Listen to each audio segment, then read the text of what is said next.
Welcome everyone to After the Bell here on the Renegade Wrestling YouTube channel. By the way, we've been calling this Casa de 18 Studios for a minute. I'm going to throw this out there to the masses, if you will. Do we need to change the YouTube channel name?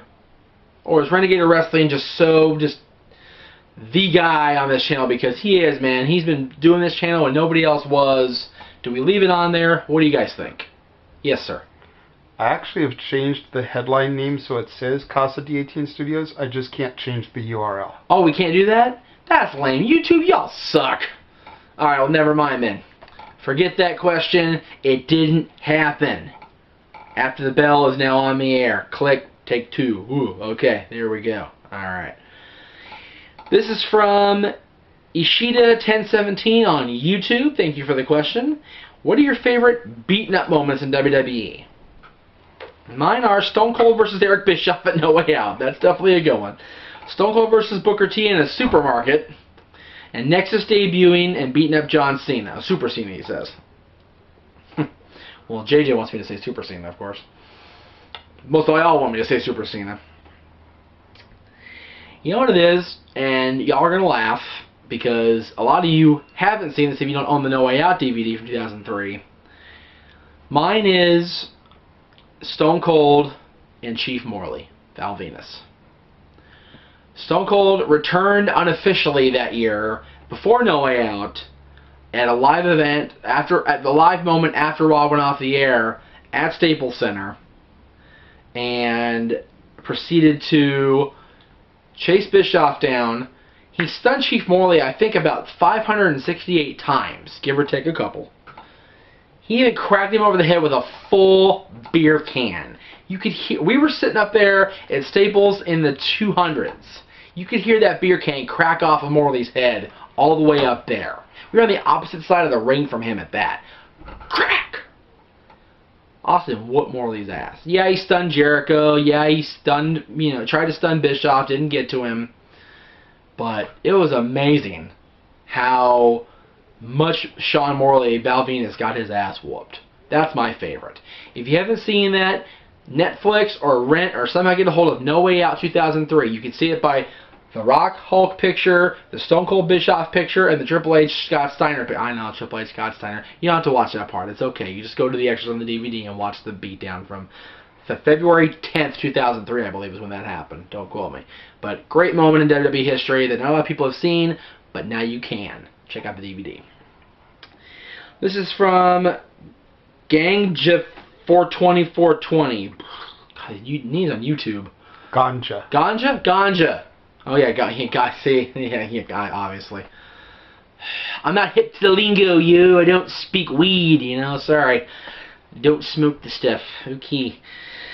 Where in LA or around California could I find a wrestling school? It's been a dream of mine since I was a kid, and they say follow your dreams. Been in MMA a long time, would love to try it out, just see where it goes. Keep up the good work, fuck the haters. Well, I agree with all of what you just said. Down here in SoCal, for sure, in LA area, there are two.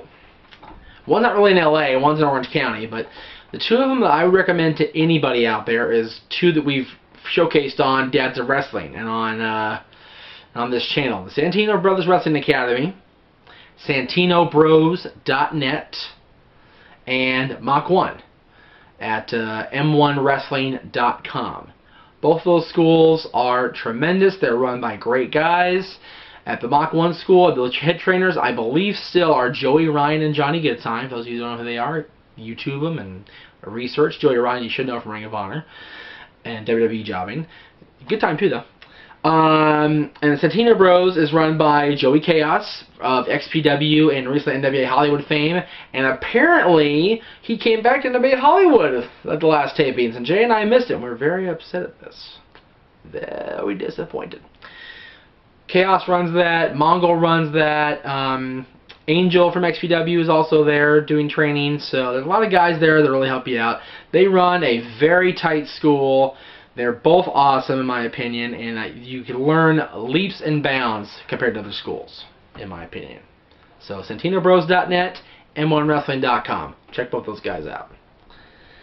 This is from rebornblader. Hey Jeff, do you think that The Miz is better off as WWE Champion, or do you think he's better off in tag teams considering all the success he's had with their Miz and Morrison, Show Miz, and now The Awesome Truth?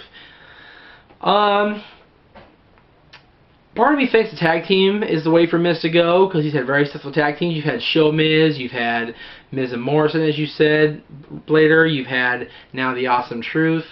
But his run as WWE Champion and his run as United States Champion and Mr. Money in the Bank have all been tremendous as well.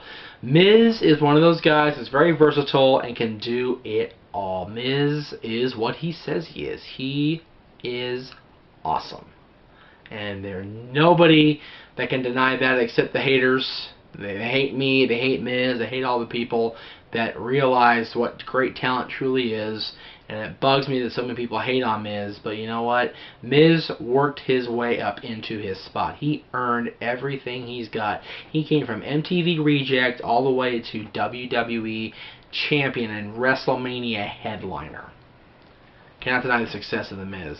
Mike Mizanin is just like us. He's one of the dorks that followed wrestling his whole life and now gets to be the champion and gets to be a main eventer on WWE TV. And at Survivor Series, he will face The Rock and John Cena. There you go. Let's see. Oraki Maru 102. Why does WWE release the Last Man Standing DVD? Because the match is brutal. And they are PG. They cannot release a brutal DVD like that and still be a PG product as far as what. Yes, sir. But they've released Elimination Chamber and Steel Cage DVDs since PG era began. True, but a lot of the Steel Cage matches have not been over the top, grotesque, blood, and things like that. Bret and Owen Hart proved that. I haven't seen the DVD. I've heard it's very WWE one-sided. And as far as Elimination Chamber, I'm surprised they still have that match at all. I really am, because that is so not a PG match, because people get fucked up in that match. It's documented. That's documented right there.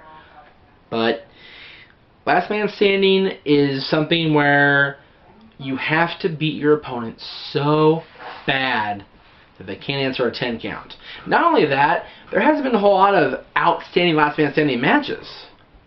You've had Undertaker, Batista, you've had Cena in a couple of them. Cena and Alberto was actually pretty good for it being Cena. There's been very few good Last Man Standing matches in WWE history, so they probably wouldn't make up a full DVD's worth. Got to keep that in mind, too. Mr. Ryder or Not, what are your thoughts on Bobby Roode's heel turn and the awesome match he had with James Storm?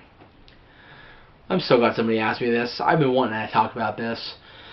The match itself was awesome. Both their matches, actually, on TV in the last month or so were really, really good. James and Bobby proved that they can be a great tag team together, and when they get in the ring against each other, they are tremendous, and they can take it to the limit, both of them. The heel turn and Bobby winning the championship, too little, too late. They built up that Bound for Glory series to mean something so significant, and so it was supposed to be so meaningful, and then Kurt screwed him. And it was like, okay, we waited for months and months for the champion to face the #1 contender guy. Yes, sir. Breaking news, breaking news. Do you want it? Sure. Guilty. For the Michael Jackson case. Yep. I'm talking about wrestling. I know. Okay.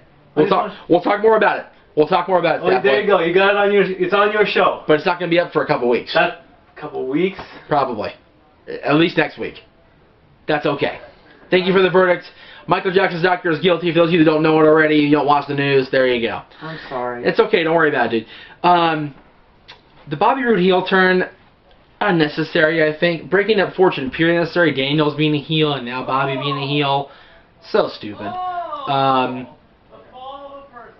Just ridiculous. Don't think it was necessary, but I think that if done right, this heel turn could lead to something great, because Robert Roode is better than Bobby Roode, in my opinion. He's a much better heel than he is a face, so we'll see what they do on TNA. Again, this is just after the week after the heel turn. I haven't seen this Thursday's Impact yet, so we'll see what happens. And Rabid Pit 189, if you could make a sex tape with any current WWE Diva, who would it be and why? Current WWE Diva.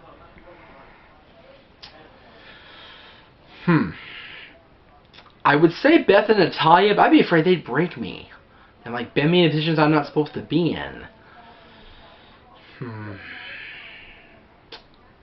Same with Eve to a certain extent, because Eve's got that MMA background. She'd bend me into pretzel. Wouldn't be Kelly, because I'd break her. You know who it would be? Since they do everything together, the Bella Twins. Because 2 is better than 1. Always. Almost always, at least. Thank you for watching After the Bell, and just let that marinate in the fact. Jeff Meacham and the Bella Twins on the sex tape. Just let that marinate in your heads until next time when I bring y'all a barf bag to make it all better. See you next time.